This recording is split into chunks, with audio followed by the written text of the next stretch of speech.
I was born in Belarus, in the former Soviet Union. My family immigrated here in 1978. I was 3.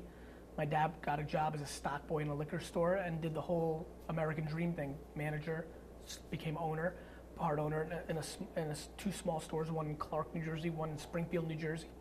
I was entrepreneurial, lemonade stand. You know, my neighbor said it best, no season was safe. You know, when it snowed, ding dong, I'll shove yours, you know. So very entrepreneurial, baseball cards, comic books, all that stuff. Had a very big baseball card business, sold, you know, $1,000 worth of cards a weekend when I was in the 8th grade, which made me a billionaire. Still was much richer back then than I am now. And then I turned 15, first generation immigrants, 15 years old, oldest son, you're going to work. $2 an hour bagging ice, I hated it. Caught the bug for wine because people collected it, and that's where I came from. And decided to grow my family business, got involved, launched a new brand called Wine Library instead of Shoppers Discount Liquors. WineLibrary.com I launched in 1997. So that I was really pioneer-like in that. You know, good timing, I was 22 at the time. I knew the internet wasn't a fad. Got very involved in that. And from 1998 to 2005, I built up the family business from $4 to $50 million a year in sales. So built up a nice sized business. But because laws with shipping are so bad, as you might know in Maryland, I can't ship here. I can't ship any to Boston where I'm going tomorrow. You know, that drove me out of the wine business because I have big ambitions. I want to buy the New York Jets. That's several $1 billion. I'm not going to do that selling wine on the internet because I'm handcuffed. Started noticing the web was changing. We were in the web business in 04, 03, blogs, MySpace, Friendster, becoming more social. Then in late 04, early 05, I started seeing YouTube. And I was like, this is going to be big. I don't think I'm that special. I mean it. I really fundamentally believe that what I've been good about is knowing who I was. I wasn't a good student.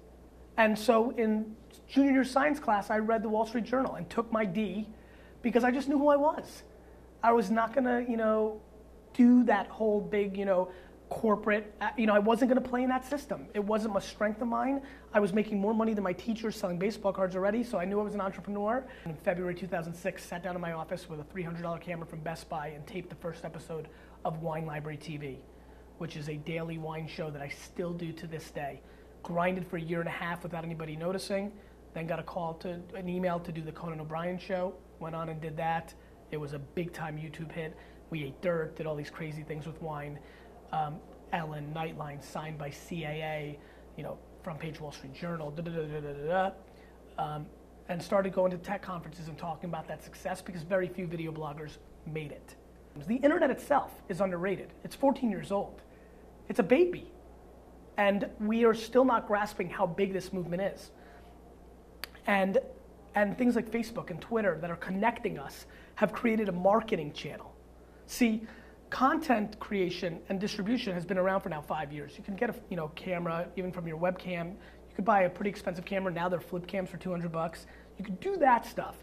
And you could even get it out there because of WordPress and because of YouTube and things like that. And that didn't cost you anything. But until the word of mouth marketing became real, which is really what Twitter is, it wasn't really sizable or real for people to build their businesses, big ones, on it.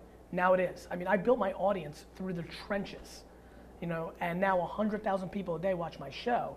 That's a lot of eyeballs. I can monetize that. And I think the person that loves gardening and the person that loves soda and the person that loves rock climbing and the person that loves the Baltimore Orioles can do that. I know a Baltimore Orioles super fan can talk about the Orioles every day and make 6 figures. That is a real life thing.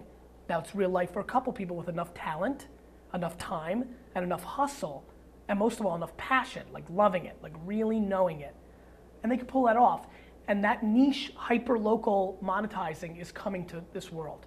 The future is a very interesting economy. First of all, this is definitely the future in a lot of ways. You know, you need to know what's going on in tight, quick interaction, you know, apps and things of that nature. The future is an economy, in my opinion. First of all, I'll tell you what's not going to be in the future: cable television. The way cable television monetizes is going to go away. Sports will keep cable television in the game for a little while, but a decade from today, I'm pissed that I spend $6 on Lifetime each month. We don't buy it a la carte. It's not how our habits are being built, right? We don't buy albums anymore, right? We're back to the old school. That's going to affect cable industry. The water cooler moments, they're over because eyeballs are in so many different places. 100,000 people watch my show every day. That was 100. My show's 30 minutes long of drinking wine. That's 100,000 people that used to watch something else. And so we're going to be microed and broken up into so many pieces that there's a lot to learn about that. It's going to be harder to penetrate. There's not going to be as many A-list celebrities. I mean, and I think that caring and what I call the thank you economy, the reason I'm winning today is I know that I'm going to be looked back at as a pioneer in actually giving a crap about my audience, about actually giving a crap and giving back to them and answering every one of their emails. Every brand and business is going to have to do that because it's going to become standard like free shipping.